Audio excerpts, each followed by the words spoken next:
The story of Prince Agib. I was a king and the son of a king, and when my father died, I succeeded to his throne and governed my subjects with justice and beneficence.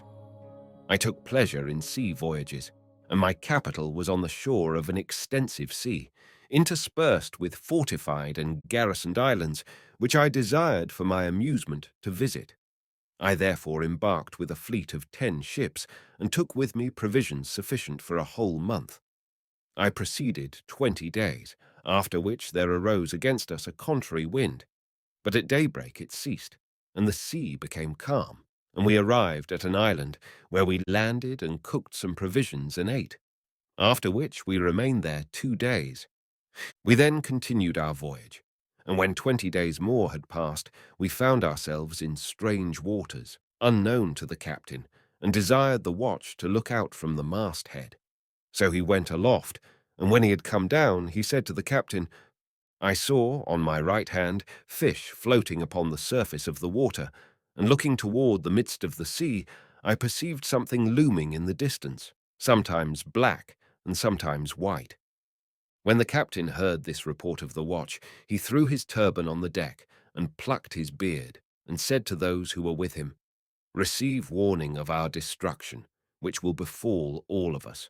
Not one will escape." So saying, he began to weep, and all of us in like manner bewailed our lot.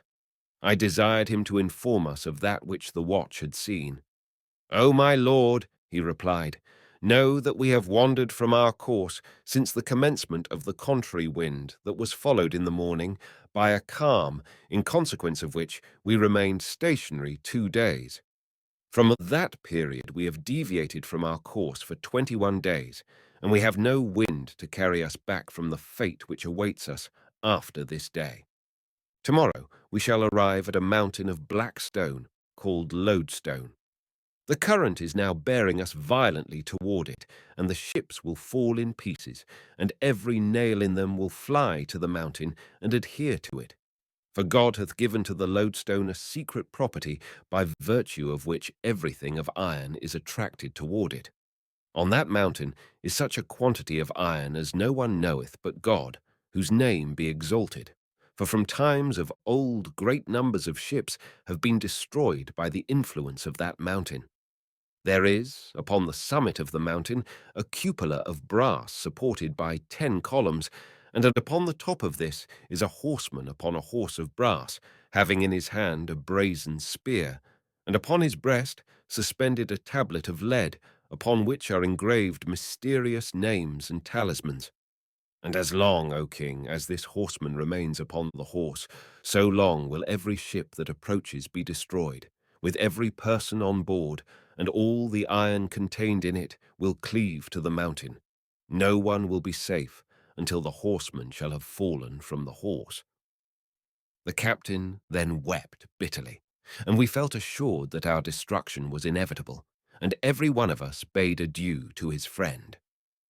On the following morning we drew near to the mountain. The current carried us toward it with violence, and when the ships were almost close to it, they fell asunder, and all the nails and everything else that was of iron flew from them toward the lodestone. It was near the close of day when the ships fell in pieces. Some of us were drowned, and some escaped, but the greater number were drowned, and of those who saved their lives, none know what became of the others, so stupefied were they by the waves and the boisterous wind. As for myself, God, whose name be exalted, spared me on account of the trouble and torment and affliction that he had predestined to befall me. I placed myself upon a plank, and the wind and waves cast it upon the mountain.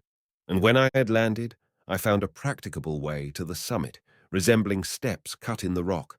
So I exclaimed, "In the name of God," and offered up a prayer, and attempted the ascent, holding fast by the notches.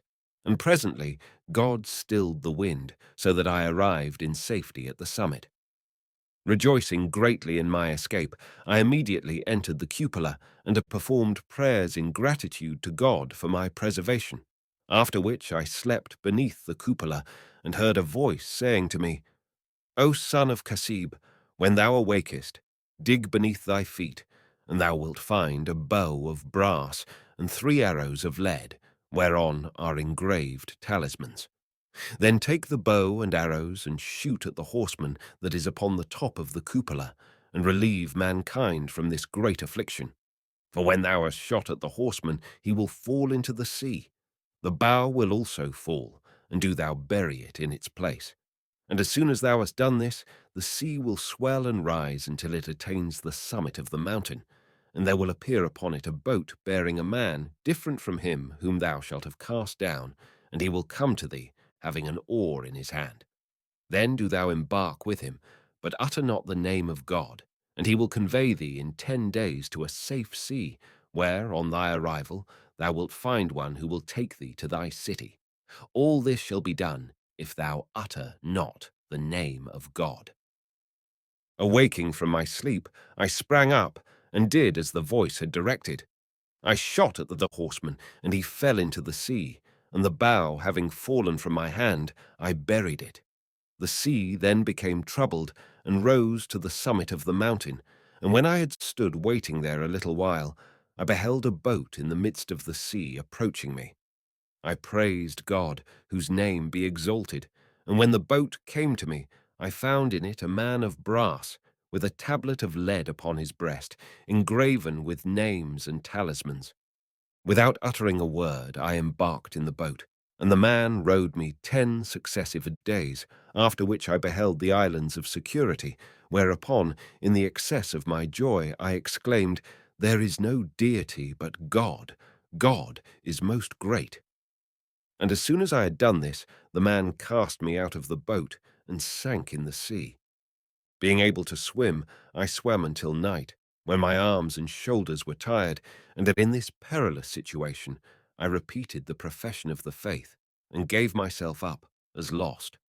But the sea rose with the violence of the wind, and a wave like a vast castle threw me upon the land in order to the accomplishment of the purpose of God. I ascended the shore, and after I had wrung out my clothes and spread them upon the ground to dry, I slept. And in the morning I put on my clothes again, and looking about to see which way I should go, I found a tract covered with trees. And when I had walked round it, I found that I was upon a small island in the midst of the sea, upon which I said within myself, "Every time that I escape from one calamity, I fall into another that is worse." But while I was reflecting upon my unfortunate case and wishing for death, I beheld a vessel bearing a number of men. I arose immediately and climbed into a tree, and lo, the vessel came to the shore, and there landed from it 10 black slaves bearing axes. They proceeded to the middle of the island, and digging up the earth, uncovered and lifted up a trapdoor, after which they returned to the vessel, and brought from it bread and flour, and clarified butter and honey and sheep and everything that the wants of an inhabitant would require, continuing to pass backward and forward between the vessel and the trapdoor, bringing loads from the former and entering the latter, until they had removed all the stores from the ship.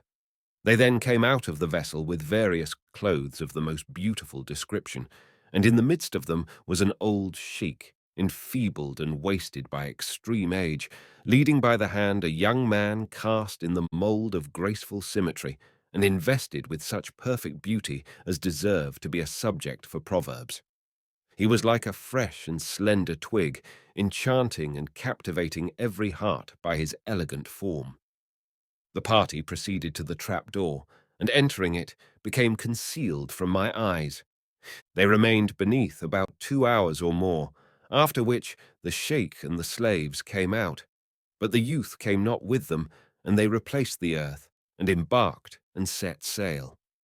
Soon after, I descended from the tree, and went to the excavation. I removed the earth, and entering the aperture, saw a flight of wooden steps, which I descended, and at the bottom I beheld a handsome dwelling place, furnished with a variety of silken carpets, and there was the youth, sitting upon a high mattress, with sweet-smelling flowers and fruits placed before him. On seeing me, his countenance became pale, but I saluted him and said, "Let thy mind be composed, O my master. Thou hast nothing to fear, for I am a man, and the son of a king like thyself. Fate hath impelled me to thee, that I may cheer thee in thy solitude." The youth, when he heard me thus address him, and was convinced that I was one of his own species, rejoiced exceedingly at my arrival. His colour returned, and desiring me to approach him, he said, "O my brother, my story is wonderful. My father is a jeweller. He had slaves who made voyages by his orders for the purposes of commerce, and he had dealings with kings. But he had never been blessed with a son, and he dreamt that he was soon to have a son, but one whose life would be short, and he awoke sorrowful. Shortly after, in accordance with the decrees of God, my mother gave birth to me, and my father was greatly rejoiced. The astrologers, however, came to him and said, 'Thy son will live 15 years. His fate is intimated by the fact that there is in the sea a mountain called the Mountain of Lodestone, whereon is a horseman on a horse of brass, on the former of which is a tablet of lead suspended to his neck. And when the horseman shall be thrown down from his horse, thy son will be slain. The person who is to slay him is he who will throw down the horseman, and his name is King Agib, the son of King Kasib.' My father was greatly afflicted at this announcement, and when he had reared me until I had nearly attained the age of 15 years, the astrologers came again and informed him that the horseman had fallen into the sea, and that it had been thrown down by King Agib, the son of King Kasib. On hearing which, he prepared for me this dwelling, and here left me to remain until the completion of the term, of which there now remain 10 days. All this he did from fear lest King Agib should kill me. When I heard this, I was filled with wonder and said within myself, 'I am King Agib, the son of King Kasib, and it was I who threw down the horseman.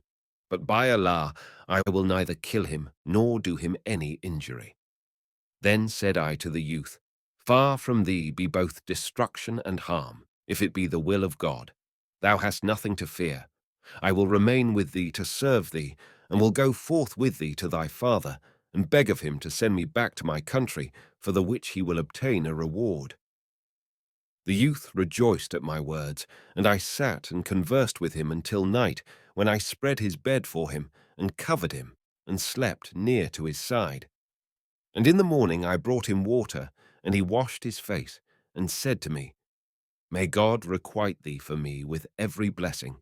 If I escape from King Agib, I will make my father reward thee with abundant favours.' 'Never,' I replied. 'May the day arrive that would bring thee misfortune.' I then placed before him some refreshments, and after we had eaten together, we passed the day conversing with the utmost cheerfulness. I continued to serve him for 9 days, and on the 10th day the youth rejoiced at finding himself in safety, and said to me, 'O my brother, I wish that thou wouldst in thy kindness warm for me some water, that I may wash myself and change my clothes, for I have smelt the odour of escape from death in consequence of thy assistance.' 'With pleasure,' I replied, and I arose and warmed the water, after which he entered a place concealed from my view, and having washed himself and changed his clothes, laid himself upon the mattress to rest after his bath. He then said to me, 'Cut up for me, O my brother, a watermelon, and mix its juice with some sugar.' So I arose, and taking a melon, brought it upon a plate, and said to him, 'Knowest thou, O my master, where is the knife?' 'See, here it is,' he answered, 'upon the shelf over my head.' I sprang up hastily, and took it from its sheath, and as I was drawing back, my foot slipped, as God had decreed, and I fell upon the youth, grasping in my hand the knife, which entered at his body, and he died instantly. When I perceived that he was dead, and that I had killed him, I uttered a loud shriek, and beat my face, and rent my clothes, saying, 'This is, indeed, a calamity. O my Lord, I implore thy pardon, and declare to thee my innocence of his death. Would that I had died before him.' With these reflections I ascended the steps, and having replaced the trapdoor, returned to my first station, and looked over the sea, where I saw the vessel that had come before, approaching and cleaving the waves in its rapid course. Upon this I said within myself, now will the men come forth from the vessel and find the youth slain, and they will slay me also. So I climbed into a tree and concealed myself among its leaves, and sat there till the vessel arrived and cast anchor, when the slaves landed with the old sheikh, the father of the youth, and went to the place and removed the earth. They were surprised at finding it moist, and when they had descended the steps, they discovered the youth lying on his back, exhibiting a face beaming with beauty, though dead, and clad in white and clean clothing, with the knife remaining in his body. They all wept at the sight, and the father fell down in a swoon, which lasted so long that the slaves thought he was dead. At length, however, he recovered, and came out with the slaves, who had wrapped the body of the youth in his clothes. They then took back all that was in the subterranean dwelling to the vessel, and departed. I remained by day hiding myself in a tree, and at night walking about the open part of the island. Thus I continued for the space of 2 months, and I perceived that on the western side of the island the water of the sea every day retired, until, after 3 months, the land that had been beneath it became dry. Rejoicing at this, and feeling confident now in my escape, I traversed this dry tract, and arrived at an expanse of sand, whereupon I emboldened myself and crossed it. I then saw in the distance an appearance of fire, and advancing toward it, found it to be a palace, overlaid with plates of red copper, which, reflecting the rays of the sun, seemed from a distance to be fire. And when I drew near to it, reflecting upon this sight, there approached me an old sheikh, accompanied by 10 young men who were all blind of one eye, at which I was extremely surprised. As soon as they saw me, they saluted me and asked me my story, which I related to them from first to last, and they were filled with wonder. They then conducted me into the palace, where I saw 10 benches, upon each of which was a mattress covered with a blue stuff, and each of the young men seated himself upon one of these benches, while the sheikh took his place upon a smaller one, after which they said to me, sit down, O young man, and ask no question respecting our condition, nor respecting our being blind of one eye. Then the sheikh arose, and brought to each of them some food, and the same to me also. And next he brought to each of us some wine. And after we had eaten, we sat drinking together until the time for sleep, when the young men said to the sheikh, bring to us our accustomed supply, upon which the sheikh arose and entered a closet, from which he brought upon his head 10 covered trays. Placing these upon the floor, he lighted 10 candles and stuck one of them upon each tray, and having done this, he removed the covers, and there appeared beneath them ashes mixed with ounded charcoal. The young men then tucked up their sleeves above the elbow and blackened their faces and slapped their cheeks, exclaiming, we were reposing at our ease, and our impertinent curiosity suffered us not to remain so. Thus they did until the morning, when the sheikh brought them some hot water, and they washed their faces and put on other clothes. On witnessing this conduct, my reason was confounded.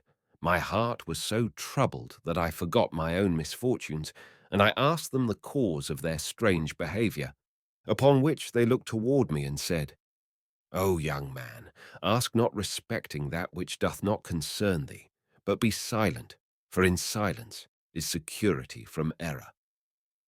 I remained with them a whole month, during which every night they did the same, and at length I said to them, I conjure you by Allah to remove this disquiet from my mind, and to inform me of the cause of your acting in this manner, and of your exclaiming, we were reposing at our ease, and our impertinent curiosity suffered us not to remain so. If ye inform me not, I will leave you and go my way. On hearing these words, they replied, we have not concealed this affair from thee, but in our concern for thy welfare, lest thou shouldst become like us, and the same affliction that hath befallen us happen also to thee. I said, however, ye must positively inform me of this matter. We give thee good advice, said they, and do thou receive it, and ask us not respecting our case. Otherwise thou wilt become blind of one eye, like us. But I still persisted in my request, whereupon they said, O young man, if this befall thee, know that thou wilt be banished from our company. They then all arose, and taking a ram, slaughtered and skinned it, and said to me, Take this knife with thee, and introduce thyself into the skin of the ram, and we will sew thee up in it, and go away. Whereupon a bird called the rock will come to thee, and taking thee up by its talons, will fly away with thee, and set thee down upon a mountain. Then cut open the skin with this knife, and get out, and the bird will fly away. Thou must arise as soon as it hath gone, and journey for half a day, and thou wilt see before thee a lofty palace, encased with red gold, set with various precious stones, such as emeralds and rubies. And if thou enter it, thy case will be as ours. For our entrance into that palace was the cause of our being blind of one eye. And if one of us would relate to thee all that hath befallen him, his story would be too long for thee to hear. They then sewed me up in the skin, and entered their palace. And soon after there came an enormous white bird, which seized me, and flew away with me, and set me down upon the mountain. Whereupon I cut open the skin, and got out, and the bird, as soon as it saw me, flew away. I rose up quickly, and proceeded toward the palace, which I found to be as they had described it to me. And when I had entered it, I beheld at the upper end of a saloon 40 young damsels, beautiful as so many moons, and magnificently attired, who, as soon as they saw me, exclaimed, Welcome, welcome, O our master and our lord! We have been for a month expecting thee. Praise be to God, who hath blessed us with one who is worthy of us, and one of whom we are worthy. After having thus greeted me, they seated me upon a mattress and said, Thou art from this day our master and prince, and we are thy handmaids, and entirely under thy authority. They then brought to me some refreshments, and when I had eaten and drunk, they sat and conversed with me, full of joy and happiness. So lovely were these ladies that even a devotee, if he saw them, would gladly consent to be their servant and to comply with all that they would desire. At the approach of night, they all assembled around me, and placed before me a table of fresh and dried fruits, with other delicacies that the tongue cannot describe, and wine. And one began to sing, while another played upon the lute. The wine cups circulated among us, and joy overcame me to such a degree as to obliterate from my mind every earthly care, and make me exclaim, This is indeed a delightful life. I passed a night of such enjoyment as I had never before experienced, and on the morrow I entered the bath, and after I had washed myself, they brought me a suit of the richest clothing, and we again sat down to a repast. In this manner I lived with them a whole year, but on the first day of the new year they seated themselves around me, and began to weep, and bade me farewell, clinging to my skirts. What calamity hath befallen you? Said I. Ye are breaking my heart. They answered, Would that we had never known thee, for we have associated with many men, but have seen none like thee.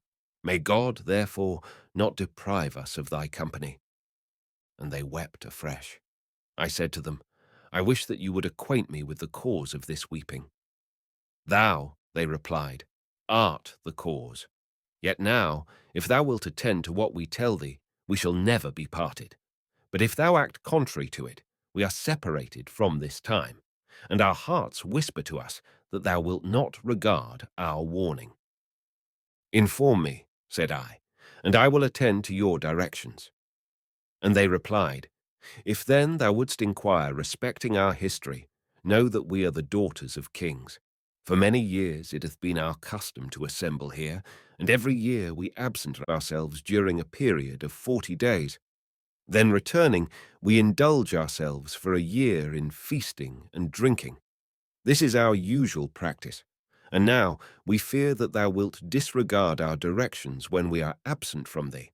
We deliver to thee the keys of the palace, which are 100 in number, belonging to 100 closets. Open each of these, and amuse thyself, and eat and drink, and refresh thyself, excepting the closet that hath a door of red gold. For if thou open this, the consequence will be a separation between us and thee.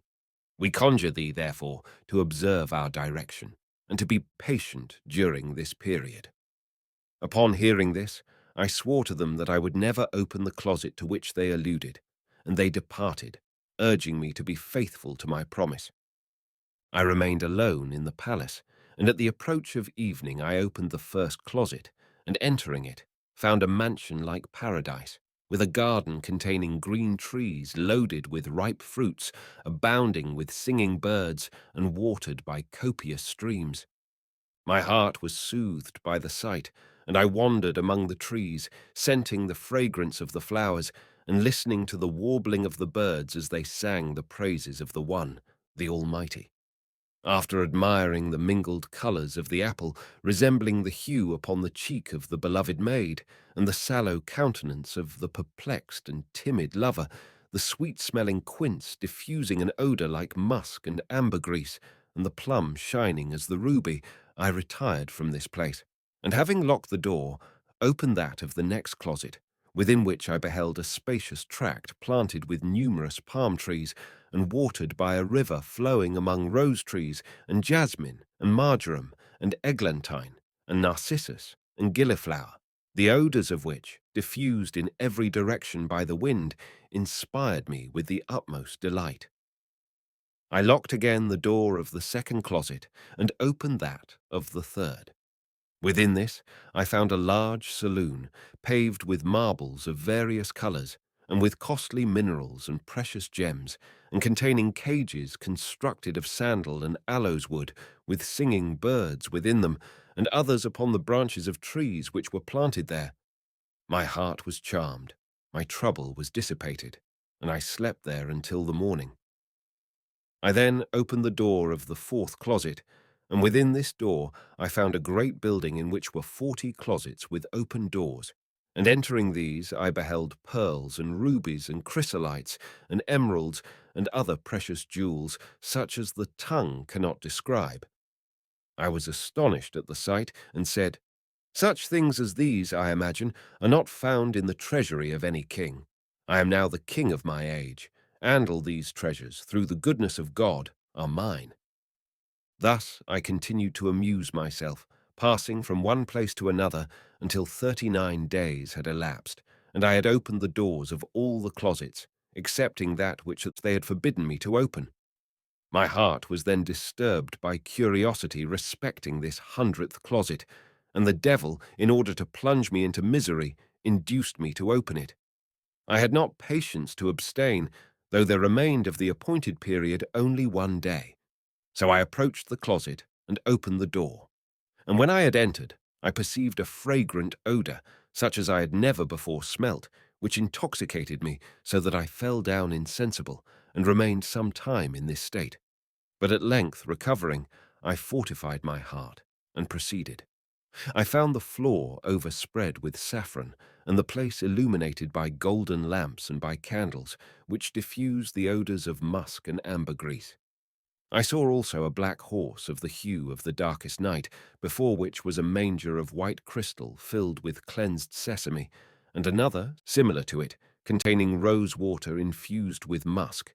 He was saddled and bridled, and his saddle was of red gold. Wondering at the sight of him, I said within myself, "This must be an animal of extraordinary qualities."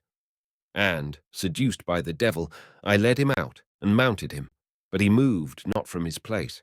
I kicked him with my heel, but still he moved not. So I took a switch and struck him with it, and as soon as he felt the blow, he uttered a sound like thunder, and, expanding a pair of wings, soared with me to an immense height through the air, and then alighted upon the roof of another palace, where he threw me from his back, and, by a violent blow with his tail upon my face, struck out my eye and left me. Thus it was I became blind of one eye. I then recollected the predictions of the 10 young men. The horse again took wing and soon disappeared. I got up much vexed at the misfortune I had brought upon myself. I walked upon the terrace, covering my eye with one of my hands, for it pained me exceedingly, and then descended and entered into a hall. I soon discovered by the 10 benches in a circle, and the 11th in the middle, smaller than the rest, that I was in the castle whence I had been carried by the rock. The 10 young men were not in the hall when I entered, but came in soon after, attended by the sheikh. They seemed not at all surprised to see me, nor at the loss of my eye, but said, "We are sorry that we cannot congratulate you on your return, as we could wish, but we are not the cause of your misfortune." "I should do you wrong," I replied, "to lay it to your charge. I have only myself to accuse." "If," said they, "it be a subject of consolation to the afflicted to know that others share their sufferings, you have in us this alleviation of your misfortune. All that has happened to you, we have also endured. We each of us tasted the same pleasures during a year, and we had still continued to enjoy them had we not opened the golden door when the princesses were absent. You have been no wiser than we, and have incurred the same punishment. We would gladly receive you into our company to join with us in the penance to which we are bound, and the duration of which we know not. But we have already stated to you the reasons that render this impossible. Depart, therefore, and proceed to the court of Baghdad, where you will meet with the person who is to decide your destiny." After they had explained to me the road I was to travel, I departed from them with mournful heart and weeping eye, and God having decreed me a safe journey hither, I arrived at Baghdad, after I had shaved my beard and become a mendicant. Praise be to God, whose name be exalted, and whose purposes concerning me are as yet hid in darkness.